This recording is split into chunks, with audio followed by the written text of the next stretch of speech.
Como é feito o diagnóstico da dislexia do desenvolvimento?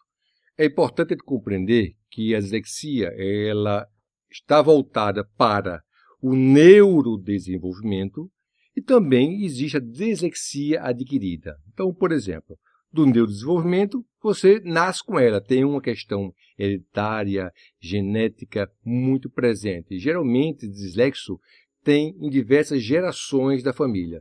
Então, o que acontece é que a hereditariedade ela vai estar presente. Isso na dislexia do neurodesenvolvimento. Agora, pode haver uma dislexia adquirida? Sim. Quando você tem um traumatismo craniano, quando você tem um acidente vascular cerebral, pode ter uma dislexia. E aí nós chamamos de dislexia adquirida. Como é feito o tratamento da dislexia? Primeiro, você precisa ter um diagnóstico efetivo. Esse diagnóstico ele tem um papel fundamental para definir qual será a intervenção realizada pelo profissional. Agora, obviamente, para um diagnóstico ser fechado, é importante que eu tenha uma equipe multidisciplinar que possa dar um apoio. Então, eu vou ter aí um grupo de instrumentos, uma bateria de instrumentos neuropsicológicos que podem detectar indícios de dislexia. Então, no primeiro momento, você aplica uma bateria com vários testes, tanto para funções executivas, quanto para a incidência ou o indício da dislexia, e com base nisso, você vai ter um prognóstico. Então, o diagnóstico e o prognóstico.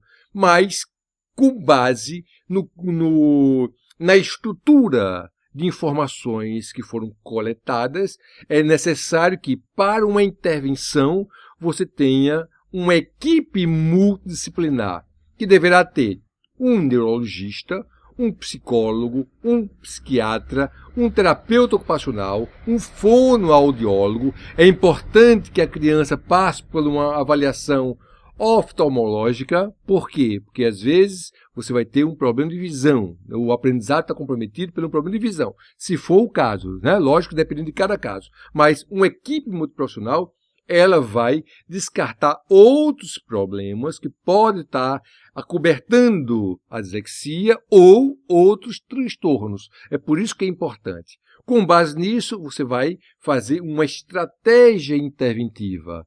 Tanto uma estratégia interventiva com diversas sessões, com psicopedagogos, com neuropsicólogos, para você conseguir reabilitar funções que não foram devidamente desenvolvidas. E aí entra a questão, obviamente, do que nós chamamos de neuroplasticidade. Você vai, através de tarefas, muitas tarefas, são tarefas que nós chamamos ecológicas, que reproduzem o dia a dia da criança, que deve ser feita no consultório e também em casa.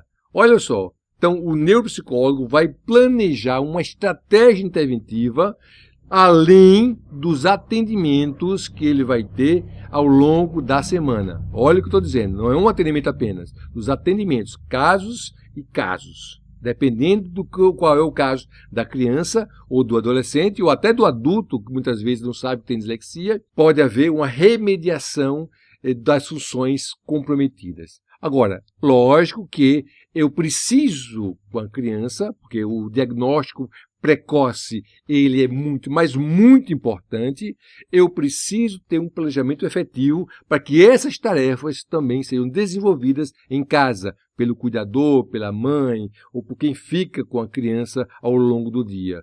Porque somente as ações e as atividades que são desenvolvidas no consultório não são suficientes. Essas ações não são suficientes para ter uma melhora significativa. Então, eu tenho que avaliar inicialmente, eu tenho que fechar um diagnóstico e planejar o processo interventivo para ter bons resultados para a recuperação dessa criança que está diagnosticada com dislexia.